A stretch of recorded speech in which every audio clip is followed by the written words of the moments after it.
आखिर क्यों साइंटिस्ट ने प्लूटो को प्लैनेट से ड्वार्फ प्लैनेट बना दिया और क्या ये डिसीजन सच में उनकी सबसे बड़ी गलती थी? आज भी नासा के कई साइंटिस्ट इस बात पर आर्ग्यू करते हैं क्योंकि उनका मानना है कि किसी भी ऑब्जेक्ट को डिफाइन करने के लिए उसकी लोकेशन नहीं बल्कि उसकी फिजिकल प्रॉपर्टीज ज्यादा इंपॉर्टेंट होती हैं। जबकि IAU ने इसका बिल्कुल उल्टा किया और अप्रैल 9, 2026 को एक 10 साल की लड़की ने ट्विटर पर ये लेटर पोस्ट किया जिसमें लिखा था मेक प्लूटो प्लैनेट अगेन। सबसे हैरान कर देने वाली बात ये थी कि नासा के एडमिनिस्ट्रेटर जैरेड इसैकमैन ने खुद इस पोस्ट का रिप्लाई भी किया। अब सवाल है क्या प्लूटो फिर से एक पूरा प्लेनेट बन सकता है और जिसकी हम बात कर रहे हैं आखिर वो सोलर सिस्टम के किस हिस्से में है, ये सब पता चलेगा इस वीडियो में। और आखिर तक ये भी क्लियर हो जाएगा कि फ्यूचर में प्लूटो अपना प्लेनेट वाला स्टेटस वापस पा सकता है या नहीं। काइपर बेल्ट जो हमारे सोलर सिस्टम के आउटर रीजन में मौजूद एक विशाल रिंग है जो एस्ट्रॉइड्स, कॉमेट्स, ड्वार्फ प्लैनेट्स और करोड़ों आइसी रॉक से बनी हुई है। और प्लूटो काइपर बेल्ट का सबसे बड़ा ऑब्जेक्ट है। ये सन से इतना दूर है कि वहाँ सनलाइट को भी पहुँचने में लगभग 5.5 घंटे से ज्यादा वक्त लगता है। इसी वजह से प्लूटो का टेम्परेचर लगभग -230 डिग्री तक पहुँच जाता है। लेकिन सवाल है साइंटिस्ट को प्लूटो मिला कैसे?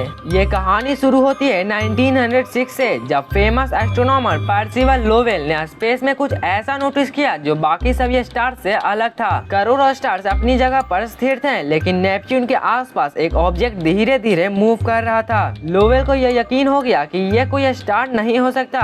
उन्होंने उस रहस्यमय ऑब्जेक्ट पर रिसर्च शुरू किया और उसका नाम रखा प्लैनेट एक्स। अपनी लोवेल ऑब्जर्वेटरी में उन्होंने कई सालों तक इसकी खोज जारी रखी। आखिरकार 1915 में उन्हें प्लैनेट एक्स की 2 इमेजेस मिली लेकिन वो इतनी ब्लरी थी कि कोई भी ये साबित नहीं कर पाया कि वह सच में एक प्लैनेट था। फिर 1916 में पर्सिवल लोवेल की डेथ के साथ उनका प्रोजेक्ट भी अधूरा रह गया। ऐसा लग रहा था कि ये रहस्य हमेशा के लिए दफन हो जाएगा लेकिन किस्मत को कुछ और ही मंजूर था। 1929 में उसी ऑब्जर्वेटरी में एक यंग एस्ट्रोनॉमर क्लाइड टॉम्बाउ ने इस अधूरे मिशन को दोबारा शुरू किया। महीनों तक लाखों फोटोज की तुलना करने के बाद आखिरकार 18 फरवरी 1930 को प्लैनेट एक्स खोज लिया गया। बाद में इसी ऑब्जेक्ट का नाम रखा गया प्लूटो और 1930 से 2006 तक पूरे 76 इयर्स तक प्लूटो हमारे सोलर सिस्टम का 9th प्लैनेट बना रहा। इसी दौरान साइंटिस्ट प्लूटो के बारे में और जानना चाहते थे इसलिए 2006 में उन्होंने न्यू हॉरिजन मिशन लॉन्च किया और यहीं से शुरू होती है प्लूटो की उल्टी गिनती।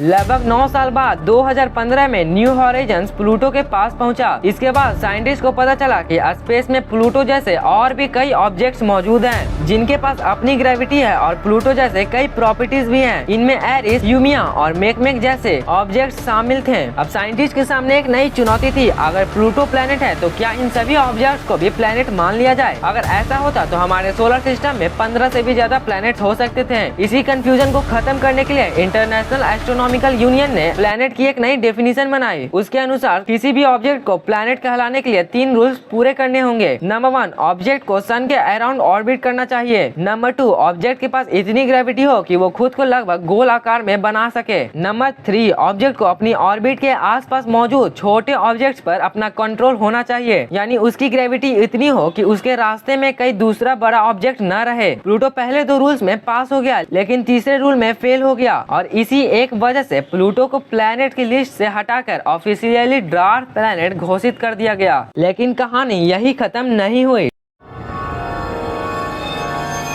डॉक्टर एलन स्टर्न जो नासा न्यू हॉरिजन मिशन के लीडर हैं और उनके जैसे कई साइंटिस्ट आज भी इस फैसले से सहमत नहीं है। उनका कहना है कि अगर क्लियर द नेबरहुड वाला रूल स्ट्रिक्टली लागू किया जाए तो अर्थ, मार्स और जुपिटर भी पूरी तरह इस रूल को फॉलो नहीं करते। अर्थ की ऑर्बिट में भी हजारों एस्ट्रॉइड्स आते हैं जिन्हें हमारी अर्थ ने पूरी तरह साफ नहीं किया है। और अगर आज हम अर्थ को उठाकर प्लूटो की जगह काइपर बेल्ट में रख दिया जाए तो अर्थ भी अपनी ऑर्बिट साफ नहीं कर पाएगी। तो क्या फिर अर्थ भी प्लैनेट नहीं रहेगी?